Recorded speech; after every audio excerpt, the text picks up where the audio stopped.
Well, good evening. I'm Gary Holman, president of the Bond County Historical Society, and we welcome you to our annual soup and chili supper tonight. And tonight, our guest speaker is Mike Hubbard. I asked Mike to tell me a few things about him for his introduction, and here's what he said. He wanted to let you all know that he's been doing genealogy research for 40 years. Long time, that he's a member of the Jamestown Society. He can show ancestors clear back to Jamestown. Wow. And he's also an SAR member, Sons of the American Revolution, and he does genealogy for both of those local groups. The Jamestown Society across the Missouri and his local SAR chapter. Mike lives in St. Louis right now, but had ancestors here in Bond County, and he's done quite a bit of research on that. And so let's welcome Mike Hubbard to speak to us tonight. And we'll learn a lot about writing your own family story. Mike, thank you.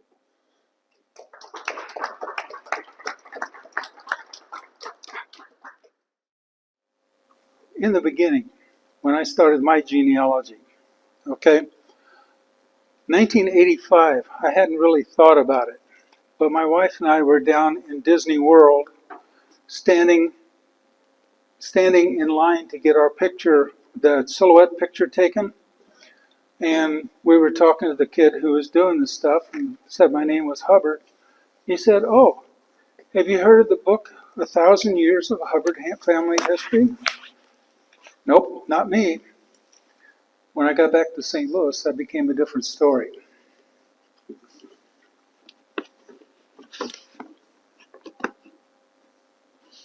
Here's that book. I'll get back to that again in a couple seconds. 1986, my Aunt Pauline McCrae gave me a bunch of family group sheets on Mom's side of the family. That took us back a fair ways.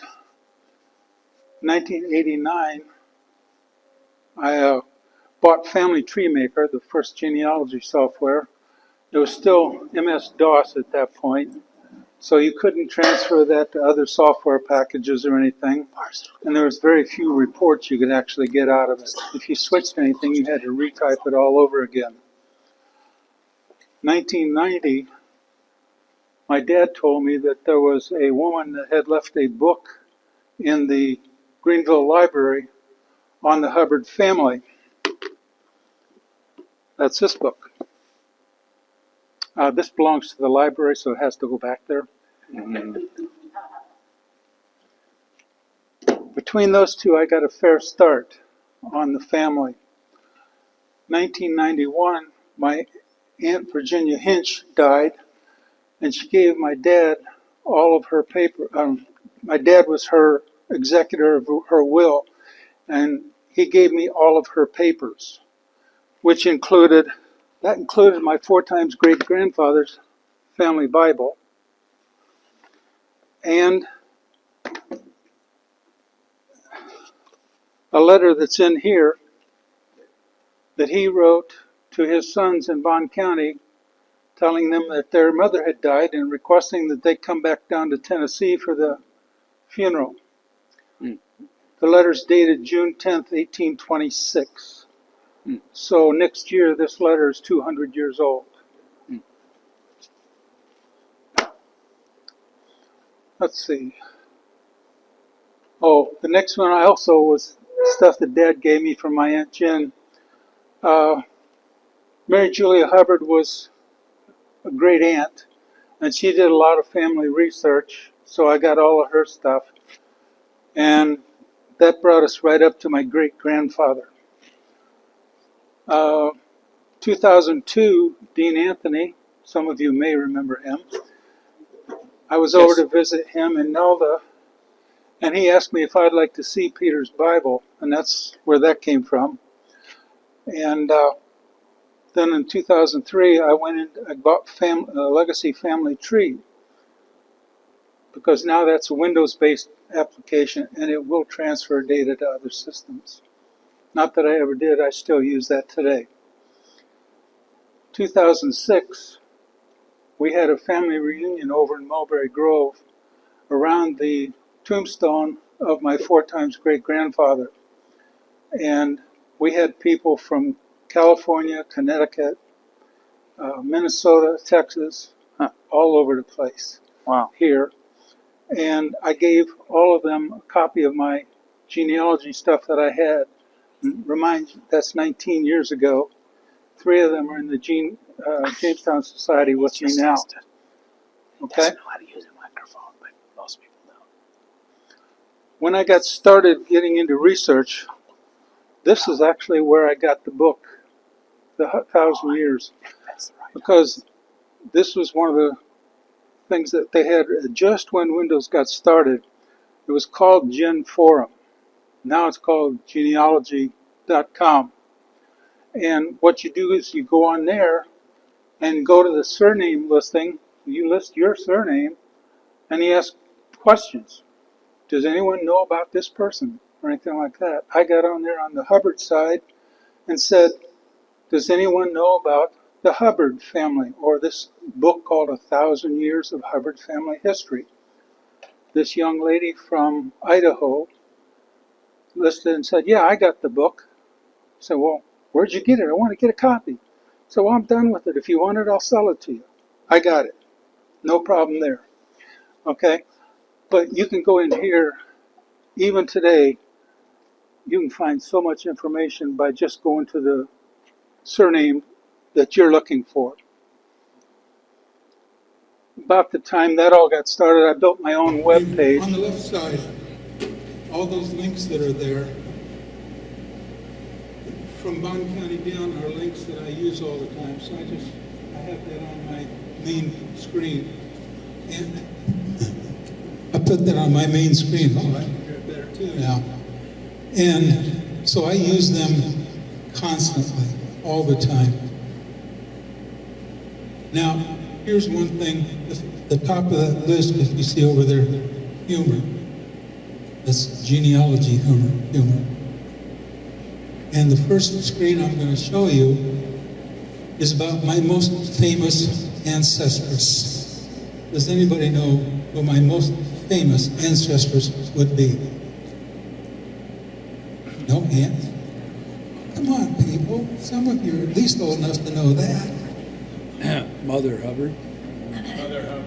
You get it. Old Mother Hubbard. There are several pages in the 1,000-year book on her. This guy wrote it and gave it to the author of the book and had it put in there as an agenda. And he went into a very long dissertation of Old Mother Hubbard and her genealogy background. Now, you can't go any further back than Old Mother Hubbard. But what can you say, and especially about her dog? Okay? The next one, I'm my own grandpa. I don't know if you've ever heard that. If you hear Ray Stevens, he does that ever so often. In, 2009 or 10, one of those two, my wife and I took our boys and my niece out west, and we happened to stop at this Flying J Ranch in Colorado Springs.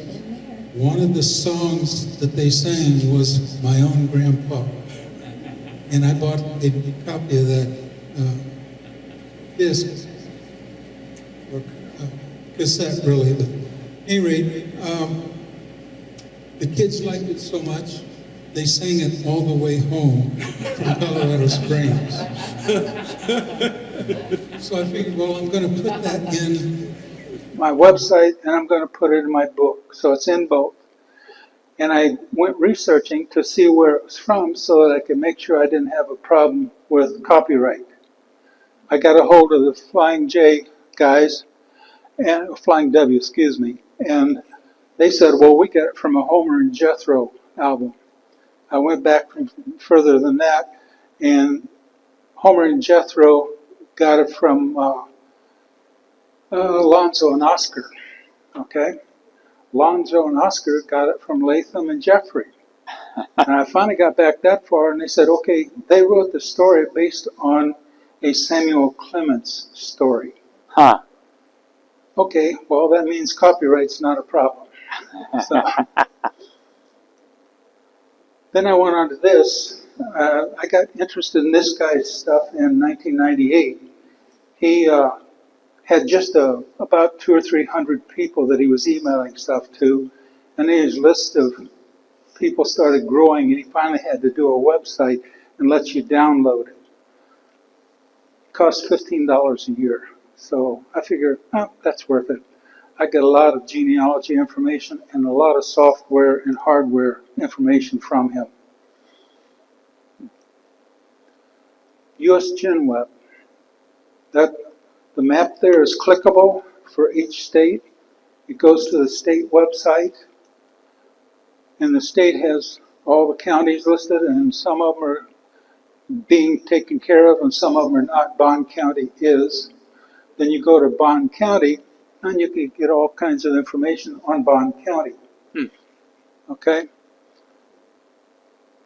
And let's see, good old Ancestry.com. I've been a member with them for a long time, and I have a full subscription with them. I can get anything they got. Okay? And what I do with my Jamestown and SAR groups is I get all the information they can give me. I put it into a family file on here, and then I sit and wait 3 or 4 weeks to see what pops up. I've gotten 17 guys into the SAR group already, 2 Jamestown members, and I've got 8 more SAR people that are getting ready to go in. Find a Grave is an excellent website to find information on your family. Only problem with this is SAR and Jamestown won't use this as a guarantee. You can say anything you want on there. They're saying prove it. Okay? The other thing about this is not every graveyard and or tombstone is listed in the site. It depends on how many people put stuff in so that they can see it. Okay? 1 billion pages of newspaper. That's another one of those sites. They say they've got a whole bunch of stuff, but it depends on if they've got your newspaper in there that you're looking for. They don't have the Greenville Advocate. So, oh well, I got to go to a different site for that. But I have found a lot of obituaries, marriage records, birth records, all kinds of different stuff on this site. So I've gotten quite a bit of stuff for each guy. Library of Congress. They have a lot of stuff that you can download for free. Books and other documents. And what can you say? It's free. Okay? Bureau of Land Management. They have the land patents from a lot of the stuff. A lot of the Revolutionary War soldiers got patents for land when they were members and they were alive at the end. And I know my 3 times great-grandfather had 11 land patents for here in Bond County. So you can get all kinds of nice stuff, tell you how much information you have, how much land they own. You can get a good idea of how much they were worth from that. Fold 3 is all your military records. All of the Revolutionary War records that survived are on there. Fold 3. If you have a full subscription to Ancestry, you can get to both Fold 3 and newspapers.com without paying their fees. Family Search, that's the Mormon website. They have a lot of stuff, but sometimes it's hard to find. They do have a lot of books that I found, and they do have proof documents birth certificates, death certificates, marriage records, all that kind of stuff. But they're hard to find. Last Friday, I attended a Zoom meeting with the National Genealogical Society, and they had a guy on there talking about family search and their new feature called Full Text Search. This is the screen you go to, and you can put all kinds of different information in and look up the stuff that you want. Some of the stuff, the one guy I'm looking for, he was a fifer in the Army, Revolutionary War, down at the bottom. He lived up in Quebec, and he was in the service between 1778 and 1777 and 1780. I got information on him. It helped. Another one, I don't know yet if I like him or not. It's the St. Louis County, used to be called the Main Branch Library. They rebuilt a new building, and it's now called the Clark Family Branch. And this is the second floor where you do genealogy research, history and genealogy. If you look back in the back corner there, all those different files are in the alphabet. Each file is one letter of the alphabet. If it's opened up to Z and you want to see A, you got to go past and punch every button on every column until you get down to A. I'm not totally thrilled with that, but they do have an awful lot of information. One of the books I found not too long ago was this one, Rare and Valuable Books from the History of England. I'm doing a lot of English history too, okay? And I looked through that book, and there was 11 books that I would really like to have copies of. I went to this website. They have several million copies of digital books. All 11 of those books were on this site. So I've now got copies of all of them. Yeah, what is it? Archive.org. A lot of the libraries that I like to use. Library of Congress, the Family History Library in Salt Lake.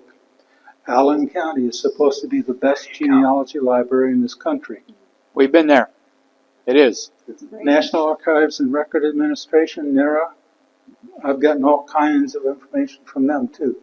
You just have to prove that you're a descendant of the person you want to get.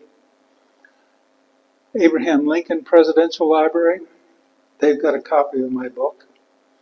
Austin County in Texas and Houston Library, they're both very good. St. Louis County Public Library, I just mentioned that. St. Louis City Public Library has a lot of good books, and their rare book section is very good. I've gotten copies of 2 of their books out of there. I Xeroxed them. And the one book I had to use white gloves on because it was not in good shape. Okay?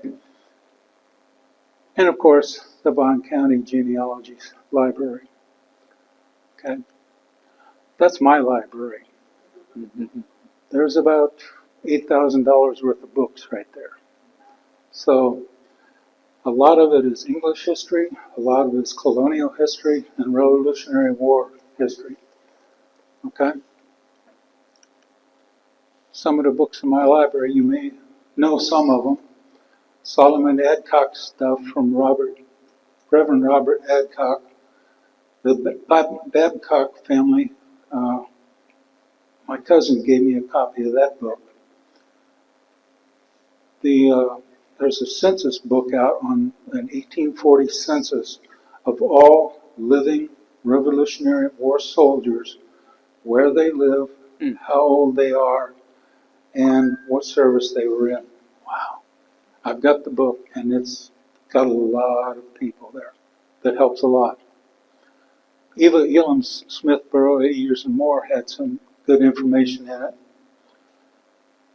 One that I don't use terribly often is The Forgotten Patriots, African American and American Indian Patriots in the Revolutionary War. Then William Henry Perrin's book on history of Bond and Montgomery. And like I said, in that library of mine, I've got 150 printed books, and I've got 410 digital books, the complete book that I can use for my research. And I can use them with the Revolution, with SAR in Jamestown, because I've got the whole book, not just pieces. Just, if you can read this, I don't know how easy it is. When I got started on putting my genealogy together, I wanted to group it so that I could find stuff for each person quickly. So I go by surname, and then I've got birth records, census records, death records, all that kind of good stuff there for each surname. Oh, yeah. It's good. Now getting down to writing the book. I changed writing style 4 times. Yeah, me too. First time, I tried to use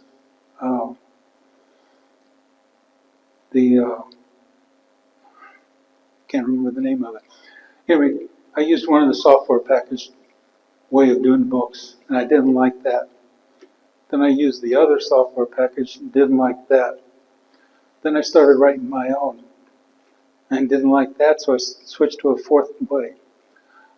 And when I got started, I was saying to myself, I'm shooting for 1,000 pages here. And I was thinking, well, at 1,000 pages, if you're reading that book, you're either going to be asleep or bored to tears. One of the two. Okay? I ended up with 494 pages. Table of contents, everything was footnoted extensively. Bibliography was 26 pages, because I not only said, here's all the bibliography information, but here's where I found Where you got it. Yeah. whether a library or online or where it was. Then at the end, of course, is the index of names and page numbers. And this is what some of my stuff looks like. I'm not going to go too far on this, but it gives you various names, surnames, and then below that is each of the set with the birth records, death records, and everything like that. That way I can keep track of who's who. And if I want to go back and find somebody, I know where to go to find them. There's the appendixes. My genealogy humor is up there. The name of the state of Illinois and where it came from. I won't go into that right this minute. Getting it printed, that was a tough one. It took me 5 years to find somebody that would print the book. Mind you, it took me 15 years to write the book. Now it's taken me 5 years to find somebody that would print it. It's because most of them wanted me to reformat the book. I have it in an 8.5 by 11 page on Microsoft Word. Mm-hmm. They wanted me change it to like 9 by 6 or things like that. That would change so much stuff. It would take me forever to change forever. it, including changing where the pictures show up and all that kind of thing. What a job that'd be. The other thing was they wanted to own the book. Huh. No, that's for my sons, not for you guys. And then I found a place called 48 Hour Books, a company in Twinsburg, Ohio. Ended up, the book title was The Hubbard Family of Bond County, Illinois, 8.5 by 11, my size, 494 pages, black and white. 0 color pages. If you have color pages in your book, it's going to cost you extra for every page and every picture in your book. So I changed all my pictures to black and white and said, the heck with it. Okay? The paper, they want you to order 10 books at a time. You can do more, but you can't do less. It has to be at least 10 books. 60-pound paper. I've now ordered 30 books from them. Holy cow. Paper was 60-pound off-white paper. The cover is leatherette and it's maroon. Base cost, $452. Lettering, the lettering on the book is $115. That's $11.50 per book. If I'd had the original title on the book that I was going to have, it would cost me $20 per book for that. So I said, no, I'll cut it down. Shipping was $45. Total cost to get the 10 books was $612. And if you happen to want an ISBN number and copyright cost, it's $125 each. Only But that's a one-time $125 to cost, copyright. no matter how many books you order. Once you've ordered those two, they've got all the information, they'll print in their book, in the book, and you're done with that. Okay? Who's got a copy of my book? Well, here's most of the people that's got it. Down at the bottom it goes 2 sons, 2 sisters, 2 nieces, and 62 cousins. So there's a lot of people got this book. Wow. And that's my story. And I'm sticking to it.